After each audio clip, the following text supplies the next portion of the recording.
Bonjour à tous, c'est Jacques de Soigny Photo.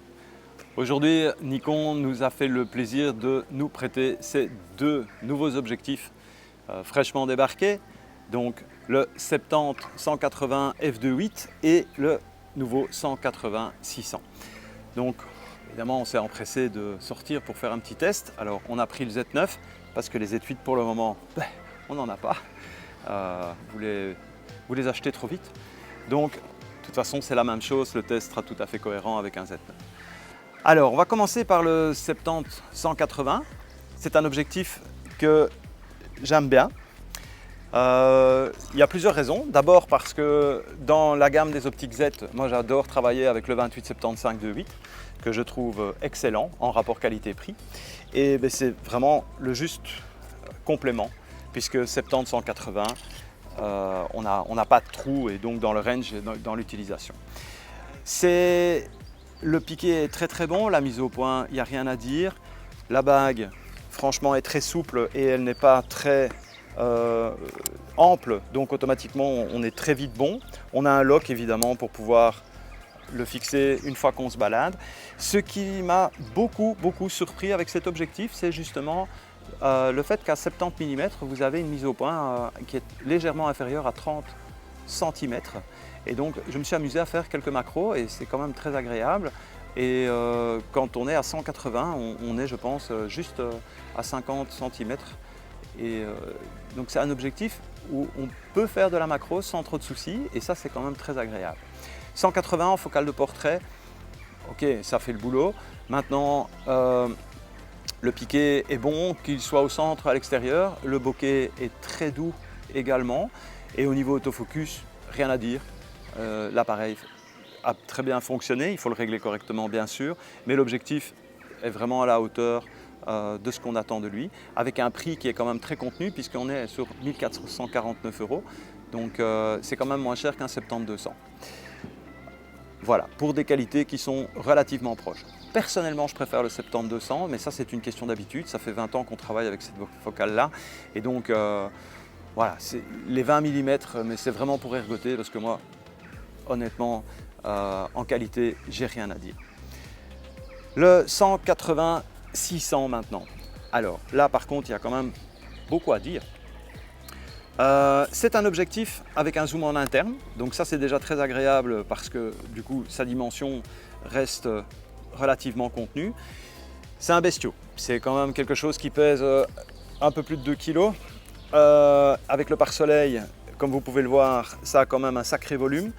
Donc quand vous commencez à travailler avec ceci, le monopode devient indispensable. Par contre, l'équilibre est excellent et donc si on le positionne bien, avec le Z9 évidemment on a la grosse batterie, donc le grip qui est incorporé et donc l'équilibre est franchement très agréable, ça ne pique pas du nez, c'est super. C'est un objectif relativement simple, également avec une bague en fait très courte au niveau du zoom, sans à-coups, très fluide, très agréable à la manipulation. Il est bien entendu personnalisable via les différents boutons, donc chacun peut le mettre à sa main. Et on a fait ici toute une série de photos que vous allez découvrir après dans la vidéo, mais oui, je suis très étonné de l'objectif. Le piqué est excellent, qu'il soit au centre ou au bord. Le bokeh est très doux, très doux. Donc moi j'aime beaucoup. C'est une question de goût encore une fois, mais j'ai été très agréablement surpris par l'objectif. En plus, au terme de prix, on est juste à 2000 € et ça le place quasiment hors concurrence par rapport à beaucoup de produits existants. Certains vont me dire 180, oui, c'est un peu beaucoup, on est habitué à des 150-600, mais honnêtement on ne le sent pas.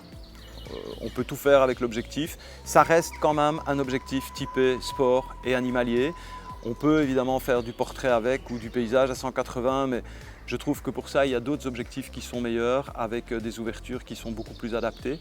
Donc pour moi, c'est réellement sport animalier. Autofocus, moteur STM, donc aussi hyper rapide. Convertisseur, oui, il est compatible avec le TC 1.4 et le TC 2. Maintenant, le TC2, la perte de qualité est quand même assez importante. Donc, limitez-vous avec le TC 1.4. Là, par contre, il va passer presque inaperçu. Mais le doubleur, je trouve que là, on est un petit peu hors des limites standards de ce qu'on peut attendre d'un objectif de ce type-ci. Voilà, je vais vous laisser découvrir les images qu'on a réalisées. Et puis, oui, attention, ces deux objectifs ne sont pas encore disponibles pour le 150. Vous voyez, moi je fais la faute. 180-600, ils n'arriveront que deuxième quinzaine du mois d'août si tout va bien. On a déjà pas mal de précommandes, malgré qu'on ne l'avait pas encore essayé. Donc, first in, first out, il faudra peut-être être un peu patient. Le 70-180, lui, sera disponible d'ici normalement une dizaine de jours. Là aussi, on ne connaît pas les disponibilités exactes, mais ça devrait poser moins de soucis en termes de précommande. N'hésitez pas, n'oubliez pas non plus que maintenant, si vous êtes français ou luxembourgeois, de changer de pays au-dessus du site quand vous commandez, puisque les TVA vont être automatiquement adaptés. Et puis pour le reste, à vos commandes. Et n'oubliez pas de vous abonner aussi, ça nous permet de continuer à pouvoir vous proposer des petits tests comme celui-ci. Donc un petit pouce en bas et un petit clic sur l'abonner, ça nous fera toujours plaisir.